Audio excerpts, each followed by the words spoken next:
we continue. The NPMC continues, 2024 continues.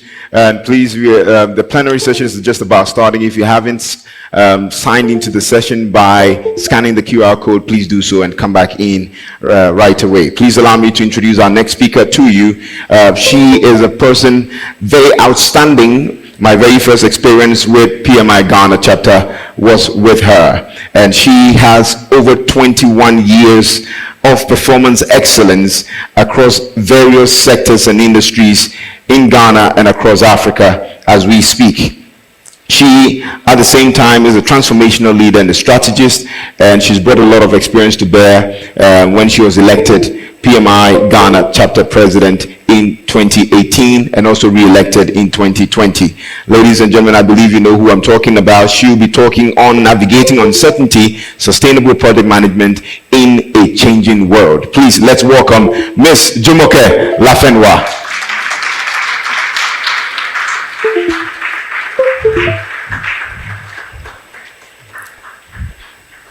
Oh, come on, a resounding applause for her until she gets to the lectern. Thank you.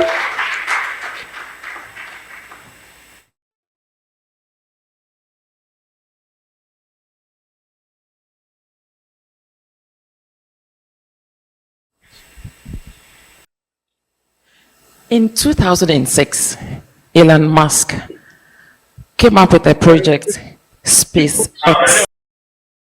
And after multiple failures, he launched Falcon 1. And surprisingly, Falcon 1 failed only 25 seconds after it was launched. And I Googled today to find out how much that loss cost Elon Musk. It was $60 million. Was he discouraged? No. He worked with his team, and that's what we call resiliency. And then 2010, they launched Falcon 9. I thought the guys would be excited because these are some of the things you talk about. And he became successful. So I looked at what the challenges were. High technical complexity, financial risk, and high chance of failure. And that actually explains why he failed the first time, but he didn't give up. And so 2010, he became successful. And what did he achieve? He achieved certain new paradigms for what is achievable. That is if you have money. Then who is this? Who knows this lady?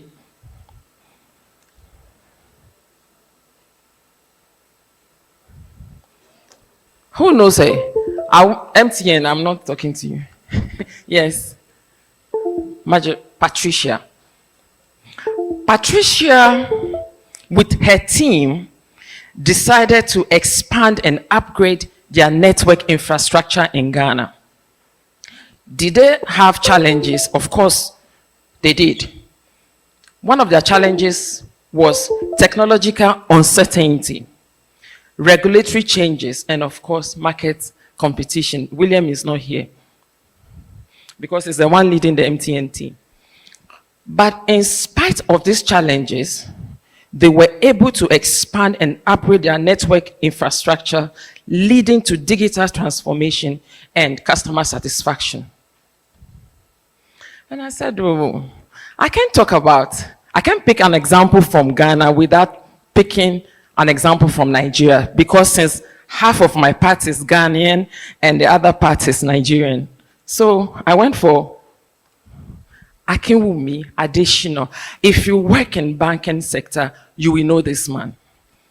He's the president or the CEO or the MD of Agriculture Development Bank. Africa Bank. Thank you. Africa Development Bank.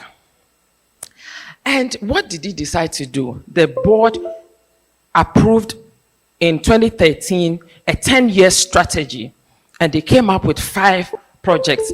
Those are the 5 projects I've tried to list under him. So it's a 10-year project. And what do they want to achieve? They want to achieve some value to their customers in Africa. Of course, they also have challenges. And some of the challenges are strategic planning. Okay. They know that the stakeholders are changing. We are becoming sophisticated now as stakeholders. Gone are those days that you can just give us anything and we will take as stakeholders. Now your customers are making demand. And they also know that some of the challenges is political instability in the country. How did they achieve this? They achieved this through serious risk management and resilience team, and they were able to deliver improved energy access, food security, industrialization, and regional integration. So in short, they were able to navigate complexity. Today, my topic is very simple. As part of what PMI is doing, they are making us to be aware that we are in an era of complex, and that you should equip yourself to be able to do that. So today, this is my topic: navigating uncertainty, sustainable project management in a changing world. At this point, I would like you to please raise your right hand and say after me. I, put your name, Jumoke. I'm here to listen for myself and myself only, and not for someone else. So all the things I will be talking about today, they are for good. All right. So we just want to put this within a context, like a framework, so that we know what we are talking about. You are going to watch a video now, a YouTube video, and I'll be asking questions on that, so pay attention. Welcome to WinFix, Seekers of Solutions. In the complex tapestry of modern life, we find ourselves confronted by an array of daunting challenges, each testing the limits of our resilience and ingenuity. From the specter of climate change looming over our planet to the pervasive scourge of inequality and injustice, the obstacles before us seem insurmountable at times. In the year 2024, we face a world rife with uncertainty and strife. Economic instability, political upheaval, and social division threaten to tear at the fabric of our society. But in the face of adversity, we find the strength to persevere, to rise above the challenges that confront us, and forge a path toward a brighter tomorrow. Across the globe, individuals and communities are coming together, harnessing the power of innovation and collaboration to confront the difficult issues of our time. Whether it's pioneering sustainable technologies to combat climate change or advocating for social justice and equality, we are witnessing a groundswell of action and determination. As we confront the trials of today, let us remember that the solutions lie within each of us. It is through empathy, understanding, and collective action that we can overcome the modern difficulties that plague our world. Join us on this journey of resilience and renewal. Subscribe to our channel.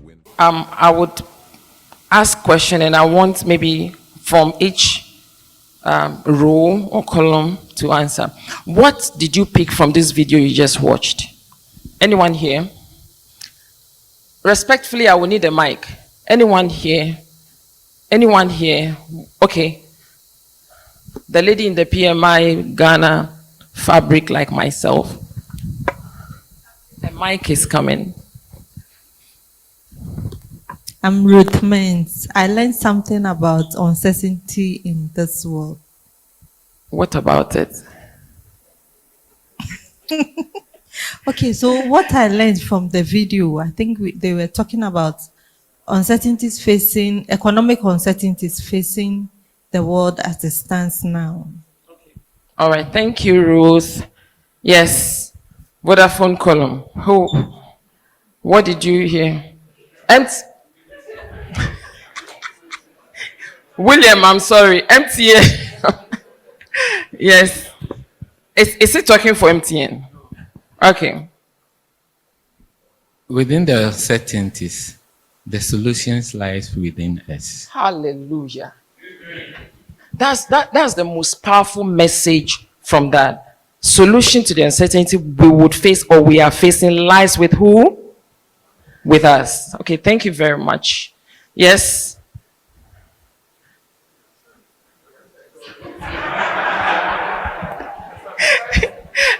Okay, I need one more. What did you pick from the video we just watched now? Yes. One of the Gamma rep. The solution lies within us. And that we should, within us, we could forge a way forward to achieve climate change. That's one of the things. Thank you very much. One of the takeouts from that video is that you don't have control over the changes. They would happen whether you are prepared or not. But as smart project management professionals or practitioners, you have to ensure that you prepare. You prepare for changes that would occur or may occur. So now I want to look at, still we are setting the context. We want to look at changes in the global landscape. And the changes are largely as a result of increasing uncertainty and complexity. And sometimes in resolving some of the complex situations that we are faced with, they are so basic. The solutions are so basic. But then you have to know how to engage your team. And that is why part of what I'll be doing today is to talk about team resilience, building a resilience team as well as risk management, because uncertainty on its own is risk. And we define risk as a future event that, if it should occur, may have positive or negative impact on the project objectives. Often I hear people only focus on the negative aspect. In fact, I Googled and I realized that about 95% of how risk was defined only focused on negative. But sometimes, if you are not prepared, you may not even take advantage of the positive, uncertain occurrences should they become issue. In project management, we say that if identify risk, we call them known unknown or unknown. The ones you were not able to identify. Should they occur, they are no longer risk. They are what? Thank you. Issue. So one of the reasons why we are having these changes and uncertainty is technological advancement and digital transformation. I'm a 51-year-old and I'm on TikTok, I'm on Instagram, I'm on Facebook, I'm an active mix there. And I see people that are 45, 40, they tell me, oh, it's for the SHS and the tertiary. Meanwhile, you have business. Who are your targets? They are largely the players of this digital platform. So if you are here, how many of us are on TikTok? I mean, active. William, are you on TikTok?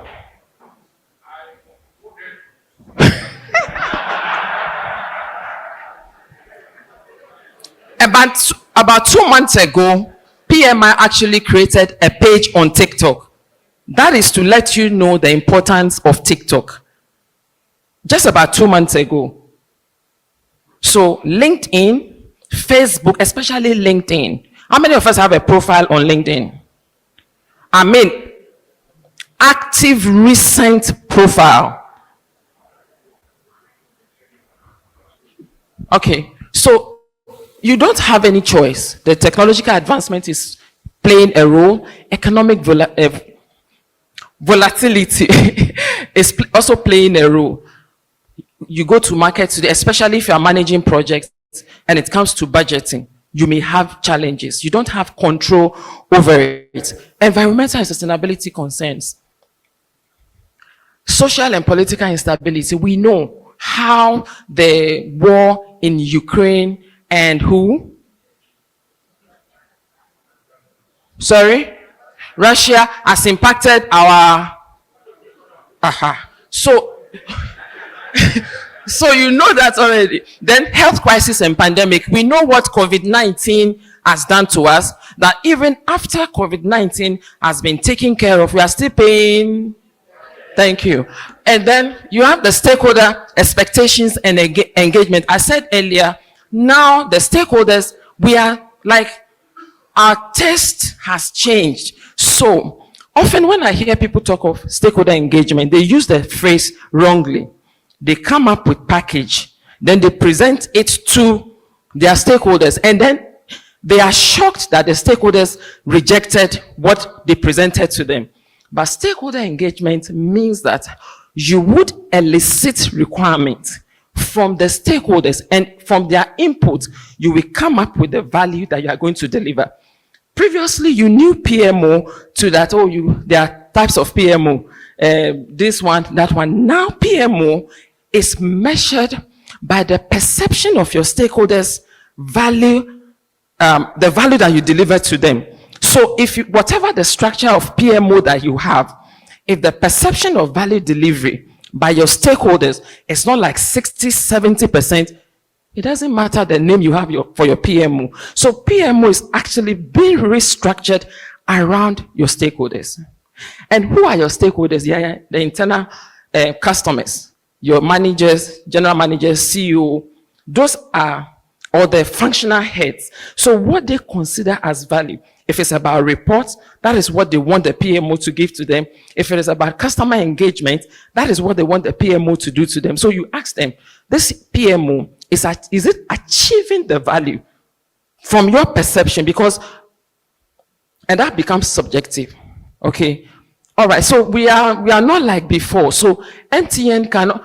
Recently on TikTok, a lady was crying that she took a loan and she paid the loan earlier, 3 days earlier, with anticipation of going for another loan. I think that is the perception MTN has given their customers. And she now applied for a loan, and MTN says, you do not qualify. And she was crying because she paid the loan with the anticipation of taking another loan. You understand? So if you should ask that stakeholder, she's not satisfied with the value you are delivering.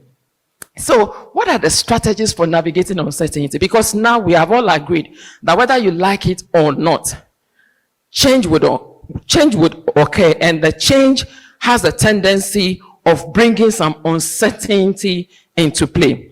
So you need to embrace agility. Agile.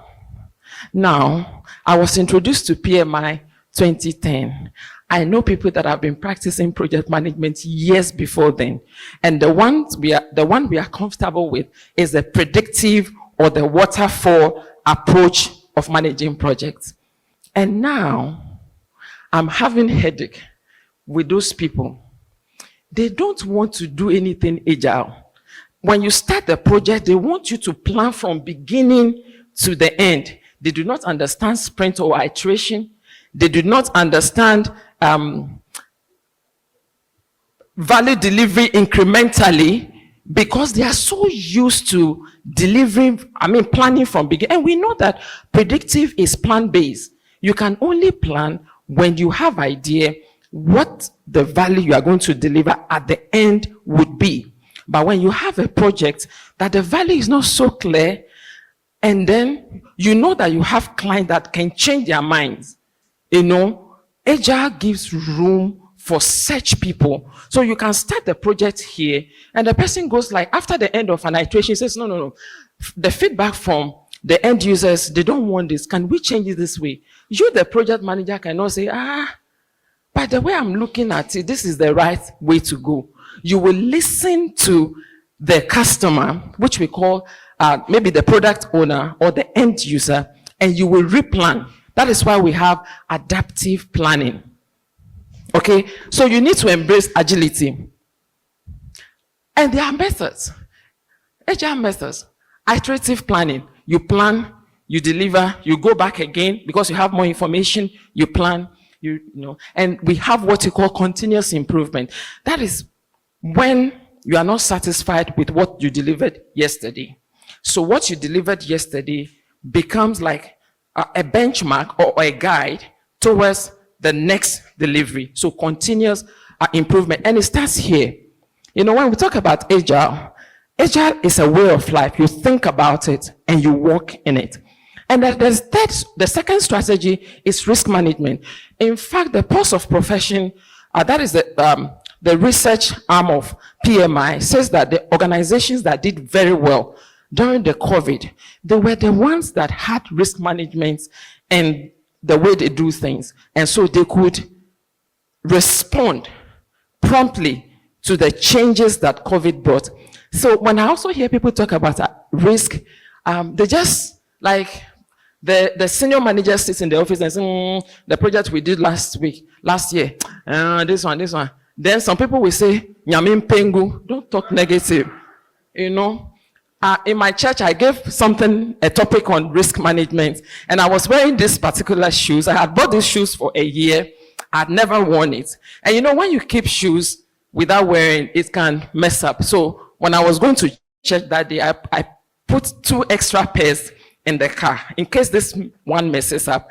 Just as I was coming here, I came with 4 pairs of shoes, 2 sneakers, 1 slippers.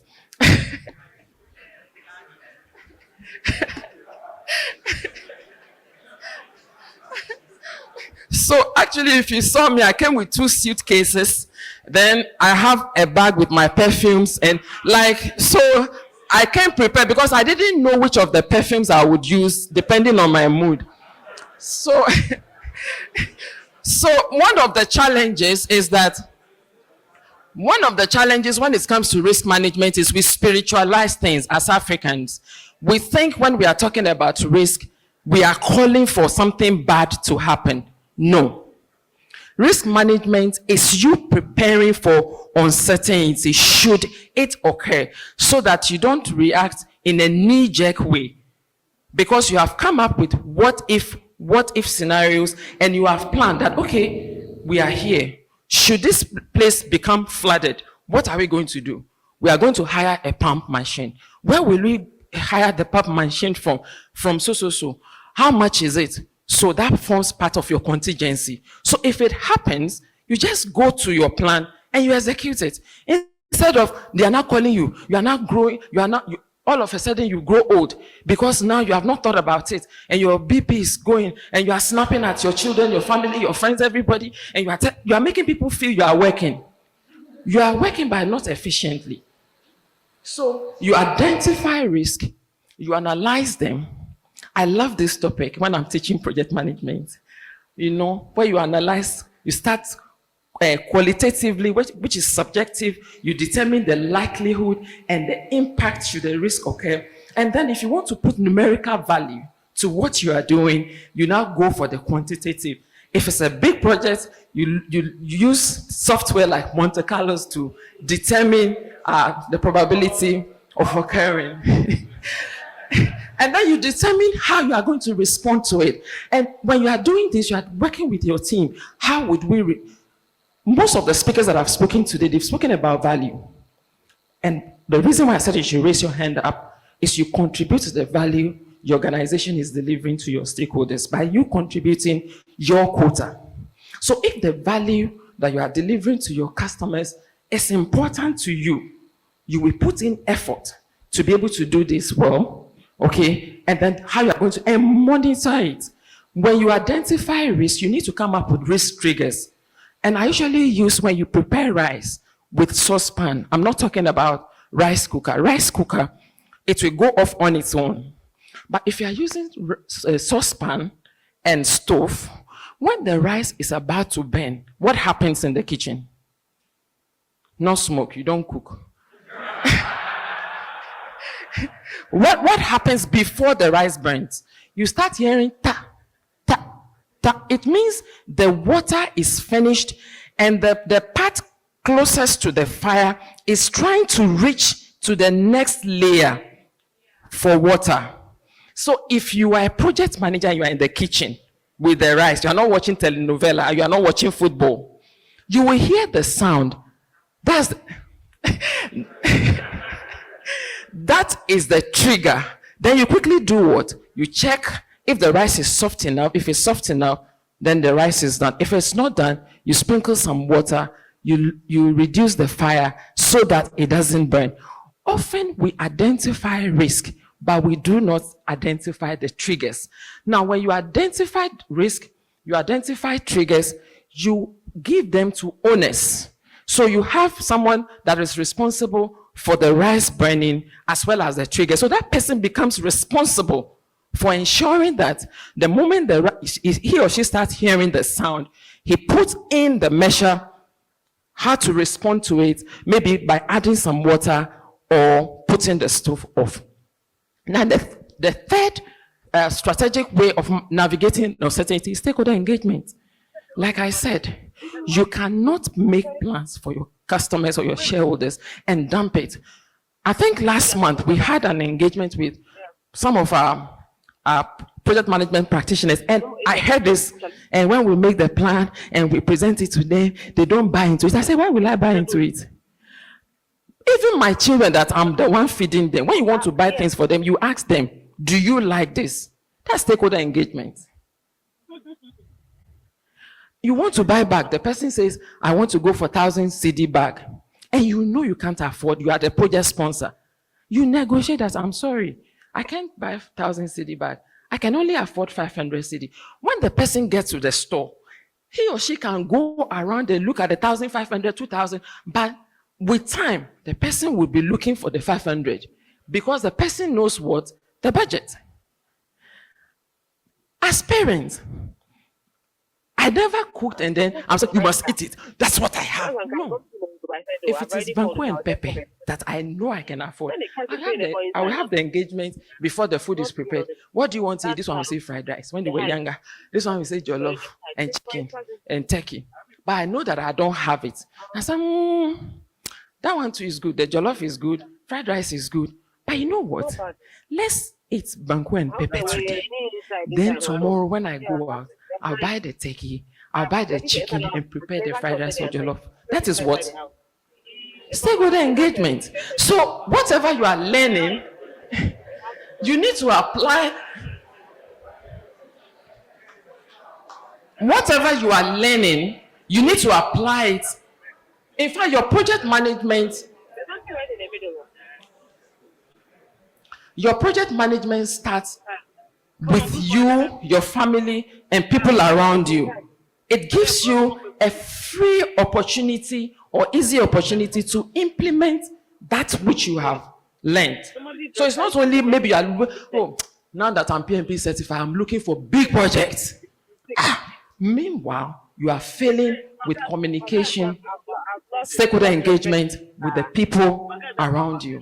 So effective stakeholder engagement, with what I have said now, you understand what effective stakeholder engagement is.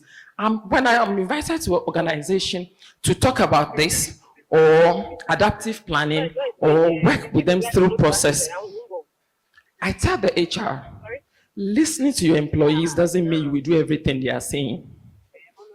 But when you listen to them, you're able to identify the ones you can do now.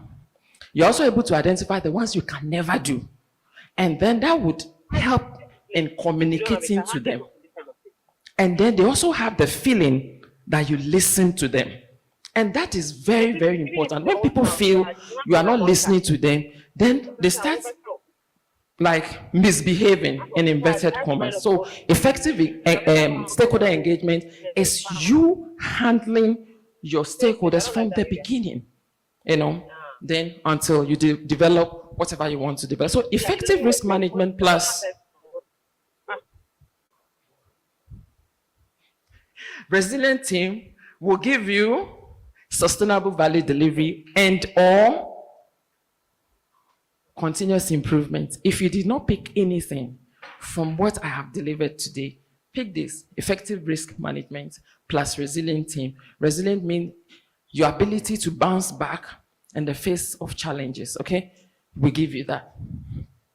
So I will just talk briefly on risk management and resilient team. So one, proactive risk identification. I've mentioned this earlier. Brainstorming, interviewing, a focus group discussion and then you do this regularly. And then the second one is contingency planning. In Africa, in Ghana, because when they give you contingency reserve, you don't return it. So it's making management not to approve your contingency reserve. What is contingency reserve? Contingency reserve is an assumption that you have conducted risk management and you have come up with possible responses of how you are going to handle the risk should they become issues. And you have quantified the cost, okay? And so it will be part of your budget. So that will be part of your budget at completion, the entire budget. However, the exact budget element of the activities that accumulate to the activities under the work packages, you remember your work breakdown structure, the disintegration of the project, and then the lowest part is the work packages. And then the work packages, you further break them down to get the activities, and then you make your estimation of time and cost, right? And then you aggregate everything. That gives you the budget of the project. And then you have the contingency that handles the risk aspect. Then you put everything together. But you as the project manager knows that this portion of the budget is for contingency. So if you are a CEO here, if you are MD here, that is what contingency reserve is. And you must be responsible as a project manager that if the risk you identified did not become issues, you return the money back.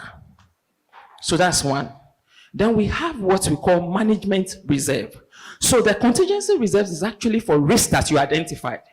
Now you need to make provision for risks that you were unable to identify, the unknown. So you make provision, but that one is in the control of management. So if something like during COVID, most of us couldn't have factored that into our plan. So if it occurred, you will just tell management, then they will release part of the management contingency to you to handle the issue. Okay, so these are contingency planning. And then continuous risk monitoring. So you plan your risk, you identify, you analyze at the beginning. You don't go to sleep. You continuously identify, because sometimes when you prioritize your risk, the one you put, let's say you identify me as a source of risk and I had no position. Then tomorrow you woke up, President Nana Akufo-Addo has made me has given me chief of staff. I will no longer be there. I will be one of your prioritized risks, because I can just wake up and say, I don't like the way you look. What project is she handling? Take care of. You understand? So that is the essence of continuous risk monitoring. And then collaborative approach. Sometimes our superior stays in the office and they come up with a plan. And then I hear people saying, that's what they said they will say. Like there's no ownership.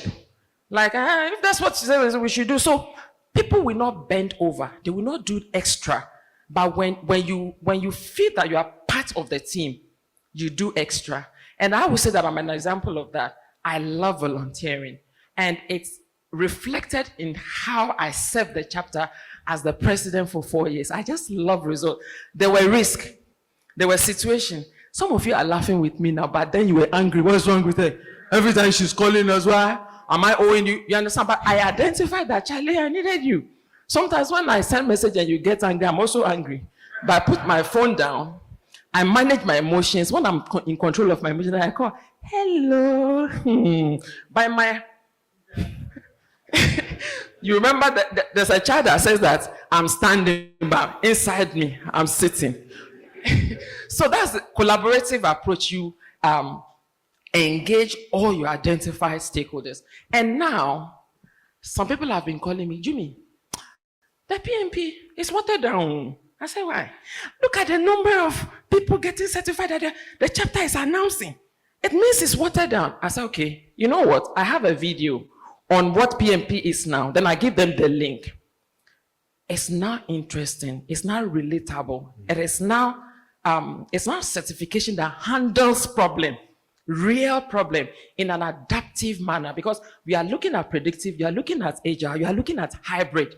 So you people that got your PMP before 2nd January 2021, all you know how to do is predictive. You plan. As in, ideally, oh, uncle, you know you're my uncle. You plan, and that's it. But the people that are doing a PMP now, they pick cost. They look at cost in a predictive manner. They look at cost in agile manner. And they look at the same cost in hybrid manner, which some of us that did PMP those years, we don't know. So if you have someone like that on your team, if you are not someone that gives room for people to operate, you have problem with the person, because the person is thinking agility, is thinking of continuous improvement. Oh, my time. Okay, so okay, so this picture is actually 2020 by volunteers. It was an activity, just if you remember, it was an activity, I bought puzzle. You know, if one person is trying to fix the puzzle, it's easier, because in your head, you know, I'm putting this one here, I'm putting that one, and of course the president is also there. I think that is the president's head, the first picture. You know, so I left them to put these puzzles together, and when we finished, I asked, how was it? It's not easy, because some of them, they never played with puzzle before. So now the person that wants to go fast has to slow down to allow the others to come on board. And that is what is fostering resilient teams can be. You know, you provide an atmosphere that people feel free, an environment where they can take risk. Of course, calculative risk. When we're talking of risk, we have what we call threshold. The level at which your organization will not, so you need to know your organizational risk appetite. And then empowering your team to be able to make decisions. Sometimes you give people role and you don't empower them to be able to take decision. And then the third one,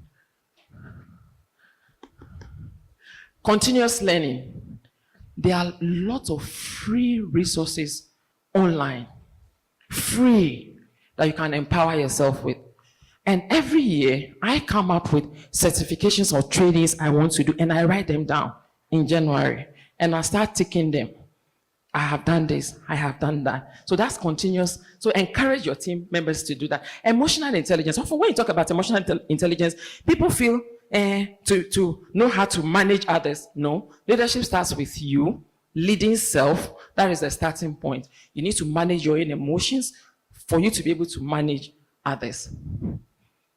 Yeah, Jumoke, I believe at this point in time you would love to take and some so these questions. are the skills. These are the skills that you need to be able to manage projects in this uncertain. So I just came with the acronym, just emotional intelligence, human capital management, decision making, critical thinking. I tell people, I'm sorry, this is not insult. Many of us don't like thinking because thinking is a hard job. But you can develop yourself to know how to think. I think the last slide. So, Netflix had to go through these challenges, transition from a DVD. What are the challenges they went through? Technological challenges, competition was established, you understand? And then the success, they embrace new technology. Then let's look at Ghana's cocoa sustainability. They had to work and come up with ways to ensure that cocoa will be produced all through the year. And the third example, this one I have to take my breath before I pronounce. Fukushima Daiichi nuclear disaster. There was a disaster, and the way they responded to it was very adaptive. And these were the challenges, the success. So, takeaways for you. Risk management. Today, you know how important risk management is. Agile and adaptive planning. I'm happy to give you a free training, just short, not on agile and adaptive planning, stakeholder engagement, continuous improvement, and utilize technology.